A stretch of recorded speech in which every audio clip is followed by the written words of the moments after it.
boy, oh boy. So, I just wanted to give a little bit of a demo of some of the instruments I've been working on here, fall, winter 2021. I decided to make a big batch, huge for me, but not enormous by other people's standards. Anyway, I made some instruments, and here's the first one. This one is a guitar, clearly. So I made this batch of instruments here to be inexpensive instruments, or more inexpensive than other instruments I've made previously. And it all came out of a friend of mine wanting an inexpensive guitar, and me seeing how pragmatically, I should say, I could build these things. And it got me on I was like, well, why haven't I been building these guitars the whole time? So, just a little rundown of what the deal is with this thing. I haven't used any molds to make these guitars. These are just free bent with sort of rough parameters. I wanted to make it, vaguely orchestra model size. I want it to be able to fit into a guitar case, which I haven't checked if it does. Let's figure that out actually really quick. That'd actually be a fun thing. This might be bad. Oh man. Pretty standard dreadnought sized guitar case here. Let's see what the fit's like. Look at that. Like a glove, maybe a little bounce around. This would go probably best in an OM case, but look at that. Fits in a case, no problem. Standard. But I didn't have to be so rigid about the way I was. I kind of hate torturing rims into molds. And after I made a few without molds, I was like, why am I doing this if I don't like to do it this way? And you end up with a really great thing. It's a sort of offset waist, asymmetrical in the tradition of Fender and other sort of 60s guitars. And it's built sort of similar to guitars I've seen Danny Farrington make, where I've done a glued-in neck here, but the neck is just a really simple mortise and tenon, no dovetail, no anything like that.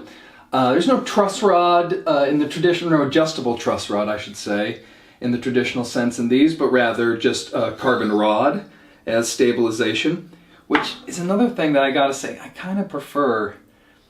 9 times out of 10, truss rods don't work the way that you want them to work, or some bozo will go in there with a wrench, and me included, sometimes I'm that bozo, and over tighten them or sort of mess up things. Or I've never broken one, but I've seen them broken many times.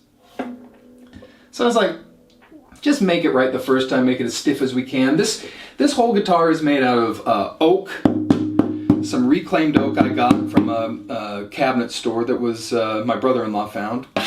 That was going out of business and getting rid of a whole bunch of domestic hardwood they had. And they had piles of this oak. So I was like, I'm going to make a bunch of instruments out of this stuff. Oak neck, actually oak fingerboard here. Oak and pine striped sort of back and sides. And a spruce top, beautiful quarter sawn tight grain spruce top. That was actually rejected from another guitar maker, but I think probably because of the striping that's in it. But it is a great, beautiful, tight grain from what must have been a several 100-year-old tree. And I'll tell you what. Oh yeah, and V bracing, my own version of sort of V style bracing in here. I'll even throw a picture up, I think, somewhere, and so you can see the inside of it. And boy, I gotta tell you, I couldn't be more pleased with the way this thing came out. It's a very present, forward, I'd say punchy instrument, but not without sweetness.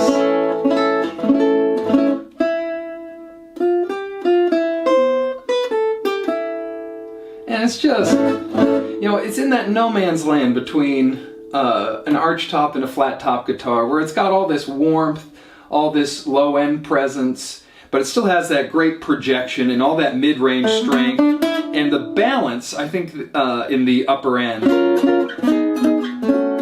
So you can play this thing all the way up the neck and get really nice sounds still.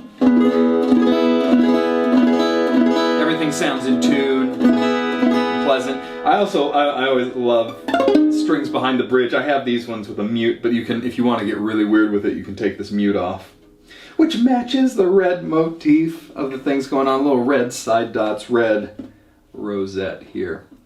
I don't know what else more to say about it other than it's a dynamite guitar.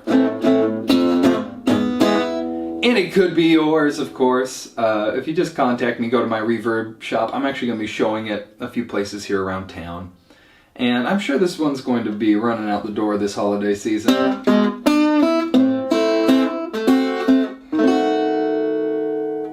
So if you're interested, get it while you can.